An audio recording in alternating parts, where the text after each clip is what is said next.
Hey guys, today I will give you suggestion for BA Part 2 and 50 marks Hindi that can surely help you in your exam. Because today I'm gonna be telling you some topics that can cover in your exams and that can help you. So without delay we start. It's very useful for you. First question comes from objective. As you know that because you gap the exams in BA Part 1. First आपका आता है objective. Second number जो question आता है वो आता है आपका बुक से रिलेटेड. मतलब नीचे दिए गए जो भी ऑप्शन आएंगे उसमें से कोई दो का आंसर देना है आपको.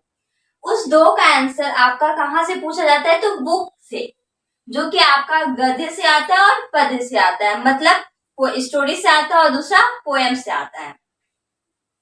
चलिए देखते हैं कि उसमें सजेशन के रूप में मैंने क्या बताया है.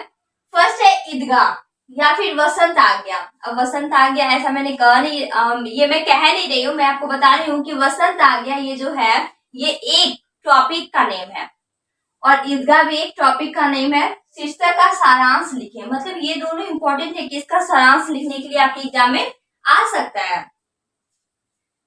फिर ख नंबर दे करके मैंने और एक ऑप्शन दिया, वो दिया है कबीर की साखी या फिर भारतेंदु हरिश्चंद्र की निज भाषा या चढ़ती ऊन. ये तीनों से रिलेटेड आपके एग्जाम में क्वेश्चन आ सकता है. तो मैंने बताया क्या 1 2 3 4 5 टोटल दिए हैं. 5 का 5 अगर आप कवर कर लेते हैं तो आपका सेकेंड नंबर प्रॉब्लम सॉल्व हो जाएगा. ईदगाह, वसंत आ गया, कबीर की साखी, भारतेंदु हरिश्चंद्र की निज भाषा और चढ़ती ऊन. नेक्स्ट जो थर्ड नंबर आता है वो आता है आपका निम्नलिखित में से दो के अर्थ लिखे. मतलब नीचे दिया गया जो लाइन है उसका मतलब किसी दो का आपको अर्थ लिखना है, मीनिंग निकालना है. क्या इस लाइन का मतलब क्या होता है.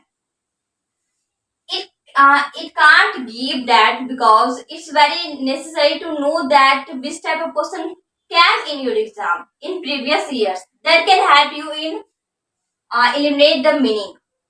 इसका सजेशन इसलिए नहीं दे सकती मैं क्योंकि ये जो है ना ये एग्जामिनर के ऊपर डिपेंड करता है कि कौन सा लाइन दिया जाएगा. क्योंकि लाइन जो होते हैं ना तो वो लाइन आपके यहाँ से पूछा जाता है पद्य कविता से. मतलब जो भी लाइन है, दोहा हो गया आपका और भी अदर पोएम में जो लाइन आते हैं वहां से दिए गए, तो उनके ऊपर डिपेंड करता है कि वो पढ़िए अलग अलग करके पूछ सकते हैं या तो फिर कुछ कुछ लाइन सेम दे देता है. जैसे ए नंबर का ऑप्शन मिल जाता है कभी कभी, लेकिन ऐसा नहीं होता. उसके लिए आपको पोएम ही पढ़ने पड़ेंगे. इसलिए से मैंने अर्थ निकालने का ऑप्शन नहीं दिया. हाँ, लेकिन मैं ये बता दी कि थर्ड नंबर में आपका आता है निम्नलिखित में से दो का अर्थ निकाले. किसी दो का मतलब दो का आपको मीनिंग निकालना होगा, दो का अर्थ निकालना होगा. नेक्स्ट है पल्लवन करने आता है. पल्लवन करने का तो मतलब आप समझ लीजिए जैसे ईमानदारी एक अच्छी नीति है. तो how can you define it. आप इसको कैसे बता सकते हैं कि ईमानदारी एक अच्छी नीति है और it is the best policy. How can you give that is true line. तो पल्लवन करना मतलब उसे बोलते हैं कि it's true then define it. अगर ये सच है तो आप बताइए कि कैसे. नेक्स्ट है निम्नलिखित के हिंदी रूप लिखे. मतलब जो भी नीचे वर्ड मीनिंग दिया जाता है उसका हिंदी में.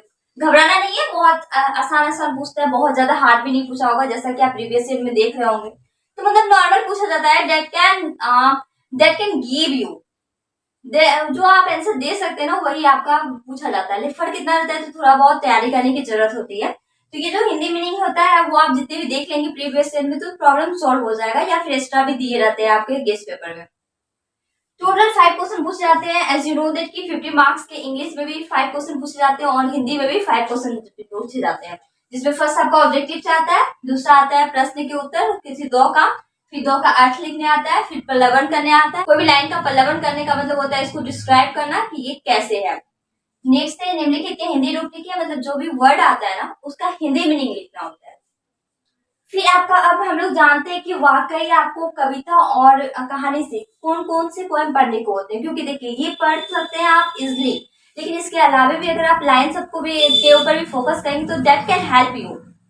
तो चलिए देखते हैं कि आपको कहानी में कौन कौन से पढ़ने को मिलते हैं. ईदगाह जो किसके द्वारा लिखा गया है, प्रेमचंद के द्वारा.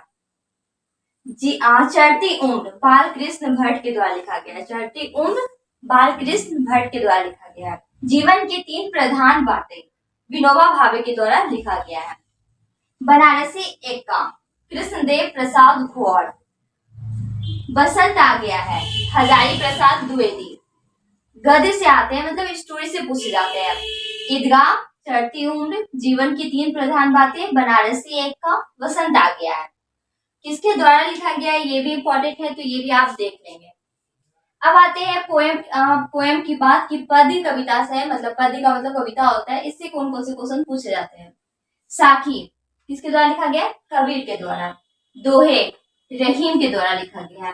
बाल लीला सूरदास के द्वारा लिखा गया है। निषाद भक्ति तुलसीदास के द्वारा लिखा गया है। दोहे बिहारी लाल के द्वारा लिखा गया है। तो मतलब देखा जाए तो सारे में सारे दोहे ही आते हैं, जो कि आपका कहाँ से पूछा जाएगा, अर्थ निकालने में दे दिया जाएगा। जैसे कभी रहीम का दोहा दे दिया जाएगा, या फिर कबीर का साखी से कोई लाइन दे दिया जाएगा, या फिर तुलसीदास का निषाद भक्ति से दे दिया जाएगा। निज भाषा भारतेंदु के द्वारा लिखा गया है। विश्व की सरसैया से उपदेश दिनकर के द्वारा लिखा गया है। विश्वराज मैथिली शरण गुप्त के द्वारा लिखा गया है। विश्वराज मैथिली शरण गुप्त के द्वारा लिखा गया है। अजीबो गरीबो सा नाम है ना। अकाल और उसके बाद नागार्जुन के द्वारा लिखा गया है। ये हो गया, मतलब पोएम में थोड़ा ज्यादा पढ़ने को मिलते हैं पोएम में, क्योंकि आप अगर यूट्यूब पे भी सर्च करते हैं तो सारे का सारा कवर करने को मिल जाएगा, साथ देखने के लिए मिल जाएगा कि कौन कौन सा क्वेश्चन है। साखी अगर आप सर्च करते हैं तो उसका भी लाइन मिल जाएगा, लाइन बाय लाइन समझाया भी मिल जाएगा। तो आप गेस कर सकते हैं कि साखी का मतलब क्या होता है, और इसका जितने भी लाइन है अगर आप उसको एक बार हिंदी में नहीं जान जाएंगे, जब अर्थ लिखने आएगा, जब आप उसको पढ़ेंगे तो आपके माइंड में आ जाएगा कि हाँ ये मैंने पढ़ा था। तो ये आप उसको आसानी तरीके से कवर कर सकते हैं। तो पद्य कविता में आपको क्या क्या पढ़ने होते हैं, साखी, दोहे, बाल लीला, निषाद भक्ति, दोहे शायद नहीं, एक दोहे है रहीम के द्वारा, दूसरा दोहा है बिहारी लाल के द्वारा। निज भाषा भारतेंदु के द्वारा लिखा गया। भीष्म की सरसैया से उपदेश दिनकर, विश्वराज, अकाल और उसके बाद। और इसमें आपको पढ़ने को मिल जाते हैं ईदगाह, चढ़ती उम्र, जीवन की तीन प्रधान बातें, बनारसी एक का, वसंत आ गया। ये टोटल। और क्वेश्चन कितने पूछे जाते हैं आपके, 5 5 का 5 मैंने एक्सप्लेन कर दिया कि क्वेश्चन ऐसे ऐसे करके पूछा जाता है। तो be prepare for this suggestion. So meet you on next video. If you have any doubt, you can ask me on comment box. Thank you so much for watching my channel.